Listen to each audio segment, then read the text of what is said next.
안녕하세요. 야곱이 꿈에 하나님을 만납니다. 오늘 본문은 창세기 28장 10절에서 22절입니다. 10절, 11절. 야곱은 브엘세바를 떠나 하란을 향해 가다가 한 장소에 이르러 해가 지자 거기에서 밤을 지내게 됐습니다. 야곱은 거기에 있던 돌을 가져다가 머리에 베고 누워 잤습니다. 그곳은 브엘세바에서 북동쪽으로 90km 떨어진 2, 3일 걸리는 베델입니다. 베델의 원래 이름은 루스였고 예루살렘에서 17km 북쪽에 위치한 오늘날의 베이틴입니다. 베델에서 하란까지 가려면 앞으로도 800-900km 이상 가야 하고 좋게 한 달은 더 걸리는 여행이었습니다. 아브라함이 하나님의 말씀에 순종하여 하란을 떠난 것처럼 야곱은 아버지 이삭의 명령에 순종하여 하란으로 가고 있습니다. 100여 년 전 아브라함이 가나안으로 이주하기 위해 왔던 길을 그가 역으로 밟는다는 뜻입니다. 하나님은 하란으로 여행하는 야곱의 일거수일투족, 잠자리 하나에 이르기까지도 일일이 지키고 인도해 주셨습니다.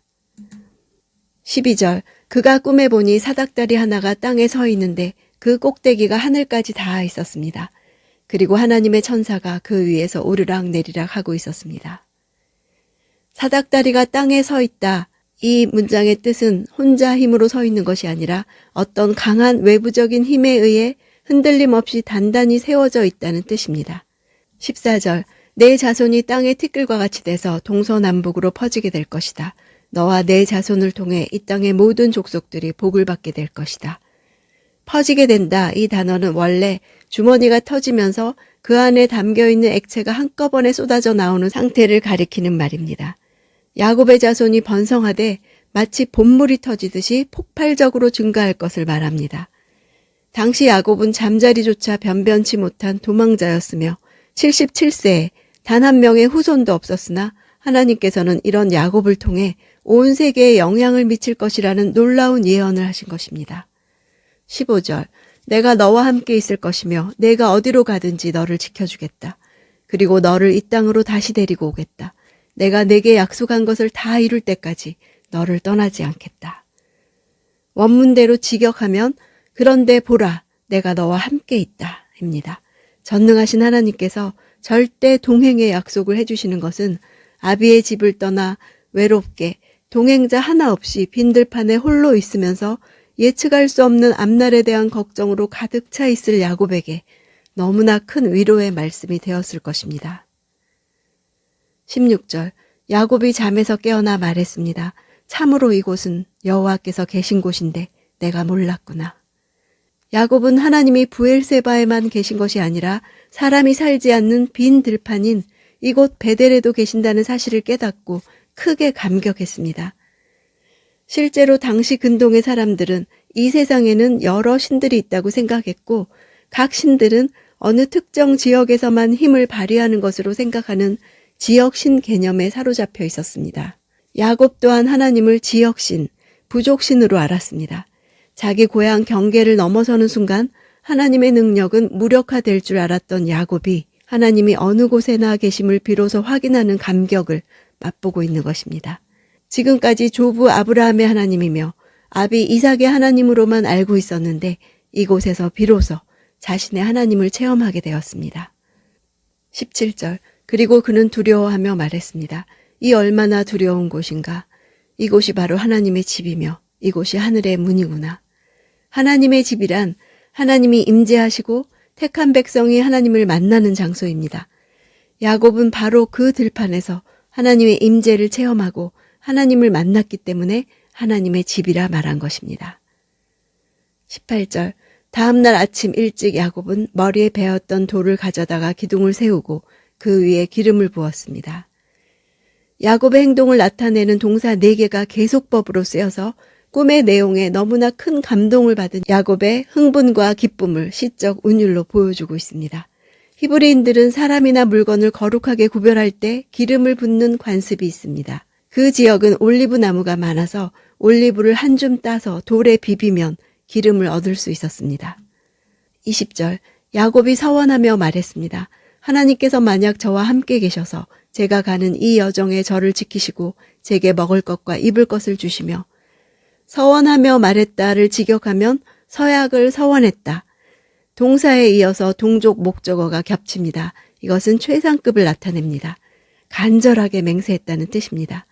많은 성경학자들이 야곱의 서원을 두고 조건인지 약속인지를 씨름합니다.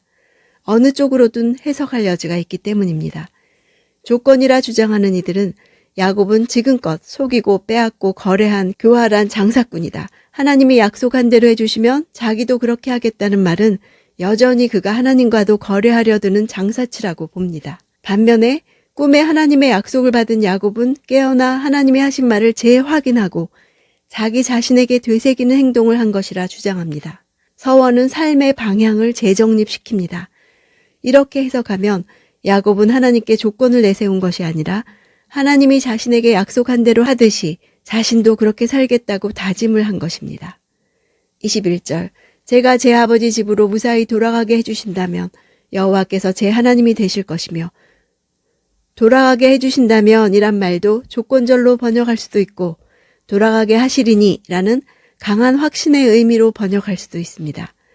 하나님의 임재를 체험하고 조부 아브라함과 부친 이삭이 받은 모든 축복을 하나님으로부터 친히 확증받은 야곱은 하나님이 반드시 그 약속을 이루시고 자신을 다시 고향으로 돌아오게 해주실 것이라는 강한 확신을 가지게 되었습니다. 제 하나님이 되실 것이며는 확신의 완료형입니다. 여호와께서 제 하나님이십니다로 번역하는 것이 더 원문에 가깝습니다.